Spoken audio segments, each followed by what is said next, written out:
So you should be at the point where when we run our program, you can click on the rock and it will say rock.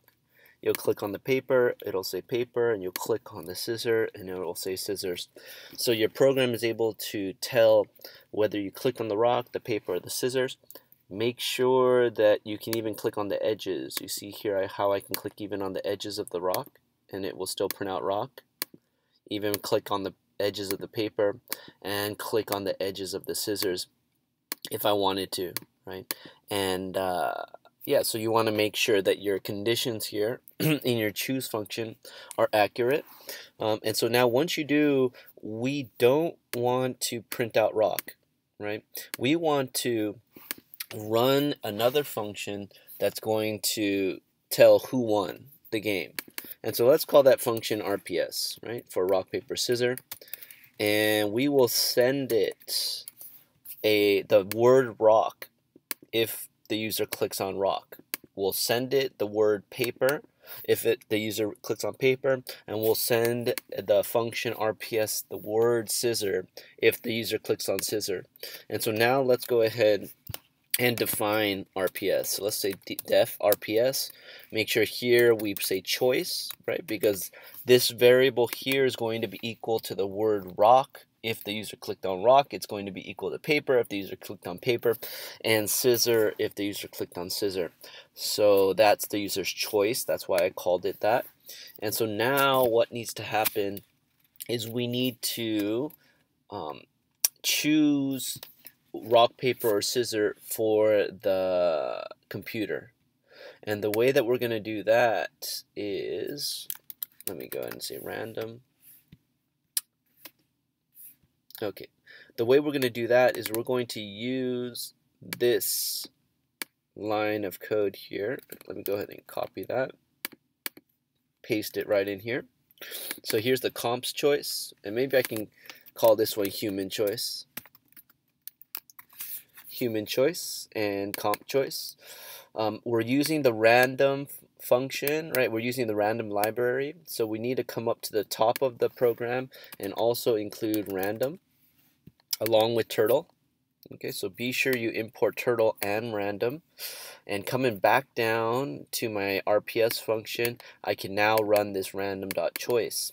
And so this might look kind of confusing to you, but what's going to happen is it's going to look inside of this array, and the array has 3 elements. It has the word rock, it has the word paper, and it has the word scissor. And so this random.choice is going to pick one of these 3 words out of a bag. The way I like to look at it is, here is a bag of items. One of them is a rock, one of them is paper, one of them is scissors. It's going to randomly stick its hand into the bag, choose one of them, and pull it out.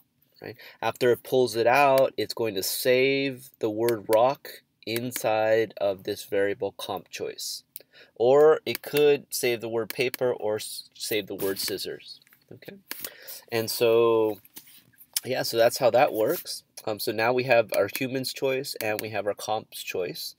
So we're going to now need to tell who won.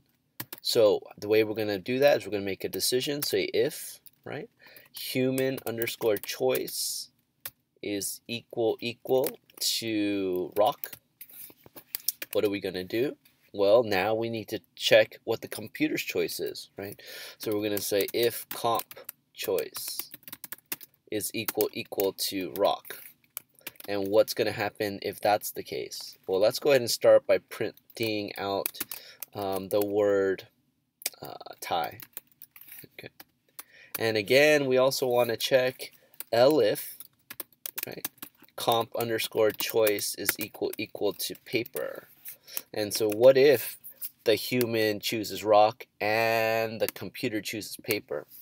Well, you're going to print out lose, right? Because the human lost. And then lastly, we're going to elif comp choice is equal to scissor. And if that's the case, we're going to print out win, right? And so we would also, want to continue this, right? Elif human choice is equal to paper, elif human choice is equal to scissor, and we want to print out whether we won or lost. And so let's go ahead and test this out and see if it actually works. Okay. So again, what's going to happen is the human is going to click on the screen. They're going to run RPS, the RPS function, with the choice of the human. It's going to jump up to here. The human choice variable is going to be equal to rock, paper, or scissor. The first thing that happens inside of RPS is the computer chooses what they are randomly, right? Either a rock, paper, or scissor.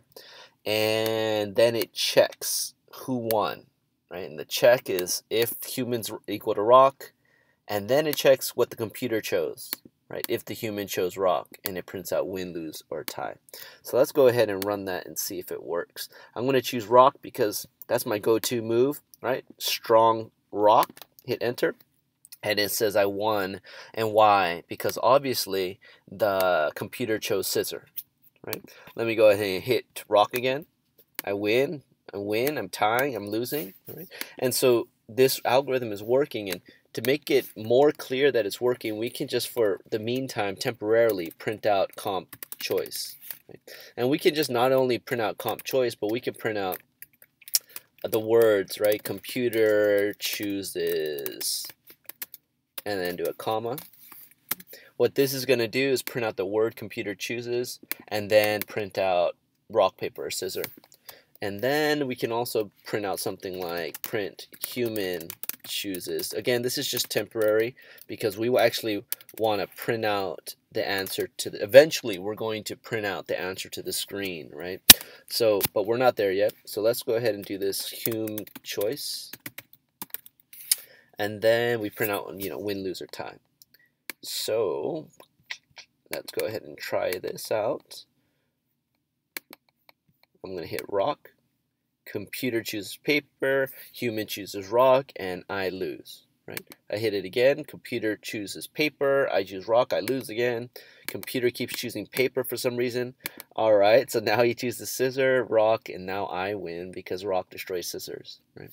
So that's where I want you to get to, but I also want you to kick around your program to keep hacking away at it so that it also chooses whether I win or lose if I click on paper or if I click on scissors. Okay. So good luck with that.